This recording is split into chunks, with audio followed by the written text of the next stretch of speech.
नमस्कार, मैं रवीश कुमार। चलिए जानते हैं देश दुनिया की तमाम महत्वपूर्ण खबरों को सिर्फ 5 मिनट में। लेकिन आगे बढ़ने से पहले अगर आपने अभी तक इस वीडियो को लाइक नहीं किया है तो कृपया लाइक कर दें, चैनल को सब्सक्राइब करें और कमेंट में जरूर बताएं कि आप ये वीडियो कहां से देख रहे हैं। उपराष्ट्रपति चुनाव पर अखिलेश यादव ने कहा, बीजेपी इस्तेमाली पार्टी है, पहले इस्तेमाल करो फिर बर्बाद करो।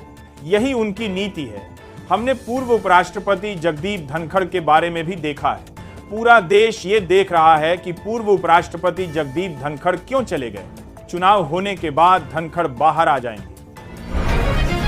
परिवार के साथ महाबोधि मंदिर पहुंचे तेजस्वी यादव। महाबोधि मंदिर पहुंचे।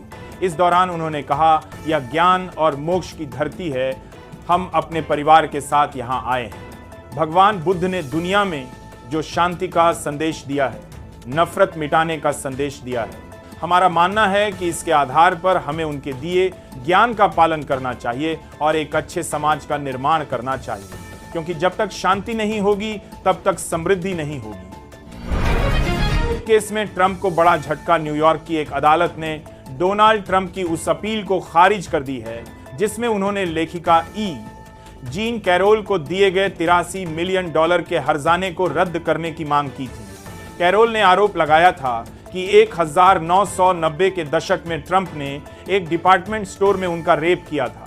ट्रंप ने 2019 में इन आरोपों को खारिज करते हुए कहा था कि कैरोल ने किताब बेचने के लिए कहानी गढ़ी, वो मेरी टाइप की नहीं है। ट्रंप की धमकी का रूस ने उड़ाया मजाक। रूस ने अमेरिकी राष्ट्रपति डोनाल्ड ट्रंप की प्रतिबंध लगाने वाली धमकियों का मजाक उड़ाया है।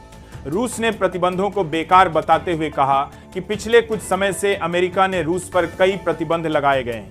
लगभग 4 साल हो गए हैं, लेकिन इनका ज्यादा कोई असर नहीं है। रूस पर दबाव डालने के मामले में ट्रंप पूरी तरह से बेकार साबित हुए हैं। दरअसल ट्रंप ने यूक्रेन पर हमले के बाद रूस पर नए प्रतिबंध लगाने की धमकी दी थी। ऑपरेशन सिंदूर 4 दिन के टेस्ट मैच की तरह क्यों खत्म? Army chief general Upendra Dwivedi ने कहा, जब रूस जंग में उतरा तो हमने सोचा कि यह सिर्फ 10 दिन चलेगा। ईरान इराक युद्ध 10 सालों तक चला, लेकिन जब ऑपरेशन सिंदूर शुरू हुआ तो हमें नहीं पता था कि यह कितने दिन चलेगा। हम यही सोच रहे थे कि इसे 4 दिन के टेस्ट मैच की तरह क्यों खत्म कर दिया गया। युद्ध हमेशा अप्रत्याशित होता है। अगर आपके पास कम लागत वाली उच्च तकनीक है तो आप एक मजबूत प्रतिद्वंद्वी को भी हरा पाएंगे। आज 10 सितंबर रायबरेली के 2 दिवसीय दौरे पर रहेंगे। राहुल गांधी लोकसभा के नेता प्रतिपक्ष आज दस्ती। राहुल गांधी आज से यूपी के 2 दिवसीय दौरे पर रहेंगे। राहुल गांधी आज संसदीय क्षेत्र रायबरेली पहुंचेंगे। जिला कांग्रेस अध्यक्ष पंकज तिवारी ने बताया कि राहुल गांधी सबसे पहले हरचंदपुर में पार्टी नेताओं के साथ बैठक करेंगे। इसके बाद वह प्रजापति समुदाय के सदस्यों से बातचीत करेंगे। प्रजापति समुदाय से मुलाकात के बाद वह गोरा बाजार चौराहे पर अशोक स्तंभ का उद्घाटन करेंगे। ट्रंप के व्यापार सलाहकार एलन मस्क पर भड़के। भारत पर निशाना। डोनाल्ड ट्रंप के व्यापार सलाहकार पीटर नवारो एलन मस्क पर भड़क गए हैं। भारत संबंधी बयान की फैक्ट चेक सोशल मीडिया मंच एक्स द्वारा किया जा रहा था। इसी को लेकर नवारो ने भारत पर अमेरिका की आंतरिक राजनीति में दखल देने का आरोप लगाया और फैक्ट चेक को प्रचार करार दिया। नवारो ने भारत पर हमला बोलते हुए कहा, रूस द्वारा यूक्रेन पर हमला करने से पहले भारत ने इतनी मात्रा में रूसी तेल नहीं खरीदा था। यह खून का पैसा है। आगे आवास पहुंचे बिहार कांग्रेस अध्यक्ष। कहा, सीट शेयरिंग पर बिहार कांग्रेस अध्यक्ष राजेश राम। कांग्रेस अध्यक्ष दिल्ली में मल्लिकार्जुन खड़गे के आवास पहुंचे।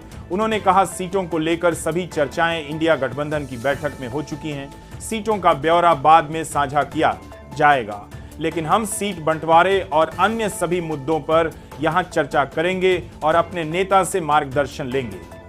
बीजेपी सरकार अपनी जिम्मेदारी से भाग नहीं सकती। नेता आतिशी ने दिल्ली सरकार पर निशाना साधा है। आतिशी ने कहा, बीजेपी सरकार ने राहत शिविरों में पानी, बिजली, साफ सफाई और खाने की कोई व्यवस्था नहीं की है। प्रभावित परिवार बहुत दुखी हैं, उनका बहुत नुकसान हुआ है। सरकार अपनी जिम्मेदारी से भाग नहीं सकती है। साथ ही उन्होंने बाढ़ पीड़ितों के लिए प्रति व्यक्ति 18,000 और किसानों को प्रति एकड़ 20,000 का मुआवजा देने की मांग की है। पाकिस्तान की राह पर चला बांग्लादेश। बांग्लादेश में तख्ता पलट के बाद आर्थिक और राजनीतिक हालात खराब हो रहे हैं। ऐसे में बांग्लादेश की अंतरिम सरकार पाकिस्तान की तरह IMF से कर्ज लेने की कोशिश में लगी हुई है। फाइनेंशियल एडवाइजर डॉ सालेहुद्दीन अहमद ने कहा, इंटरनेशनल सहयोग एजेंसियों से उम्मीद के मुताबिक फंड नहीं मिल रहा है। हमें कम से कम $30 अरब की जरूरत है। इसके बजाय सरकार IMF से सिर्फ $1-1.5 अरब पाने के लिए संघर्ष कर रही है। अब नेपाल के राष्ट्रपति का इस्तीफा। नेपाल के राष्ट्रपति रामचंद्र पौडेल ने भी इस्तीफा दे दिया है। पौडेल से पहले प्रधानमंत्री KP शर्मा ओली भी अपने पद से इस्तीफा दे चुके हैं। उन्होंने राष्ट्रपति को इस्तीफा भेजा था, जिसे स्वीकार कर लिया गया है। बताया जा रहा है कि ज्यादातर बड़े नेता सुरक्षित स्थानों पर जा रहे हैं। खबरें हैं कि KP शर्मा हेलीकॉप्टर से सुरक्षित जगह पर चले गए हैं। प्रधानमंत्री का इस्तीफा भारी विरोध के बाद आखिरकार नेपाल के PM KP शर्मा ओली ने पद से इस्तीफा दे दिया है। सोमवार से जारी JNZ के हिंसक विरोध प्रदर्शन में 20 से ज्यादा लोगों की मौत हो गई है, जबकि सैकड़ों घायल हैं। बताया जा रहा है कि सेना ने सख्त रुख दिखाते हुए PM ओली को इस्तीफा देने के लिए अल्टीमेटम दिया था। इससे पहले पुलिस सुरक्षा देने से इनकार कर चुकी थी। इससे पहले सरकार के कई मंत्री इस्तीफा दे चुके थे। हरे निशान पर खुला शेयर बाजार। शेयर बाजार आज भी तेजी के साथ ओपन हुआ है। सेंसेक्स करीब 330 अंकों की उछाल के साथ 81,110 पर कारोबार कर रहा है। वहीं निफ्टी में भी 90 अंक की तेजी है और ये 24,860 पर कारोबार कर रहा है। सेंसेक्स के 30 में से 23 शेयरों में तेजी और 7 में गिरावट है। इन्फोसिस, HC, एलटेक, टेक महिंद्रा और T.C.AS के शेयरों में 3% तक की तेजी है। महिंद्रा, जोमैटो और टाइटन के शेयर गिरे हैं। पूर्व PM शेर बहादुर और उनकी पत्नी पर हमला। नेपाल में प्रधानमंत्री KP शर्मा ओली के इस्तीफे के बाद भी हिंसा खत्म होने का नाम नहीं ले रही है। इस बीच प्रदर्शनकारियों ने पूर्व PM शेर बहादुर देउबा पर हमला कर दिया। इस दौरान भीड़ ने उनकी पत्नी को भी पीटा है। उग्र भीड़ ने उनके घर में भी तोड़फोड़ की है। इससे पहले प्रदर्शनकारी PM आवास, राष्ट्रपति के निजी घर, संसद और कई मंत्रियों के घरों को फूंक चुके हैं। गए सारे रिकॉर्ड।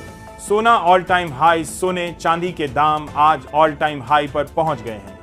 IB.GA के अनुसार आज सोना 1,106 रुपए बढ़कर 1,09,143 रुपए प्रति 10 ग्राम पर पहुंच गया। इससे पहले सोना 1,08,37,000 रुपए पर था। वहीं चांदी 276 रुपए बढ़कर 1,24,689 रुपए प्रति किलो हो गई है। इससे पहले इसकी कीमत 1,24,000 रुपए थी।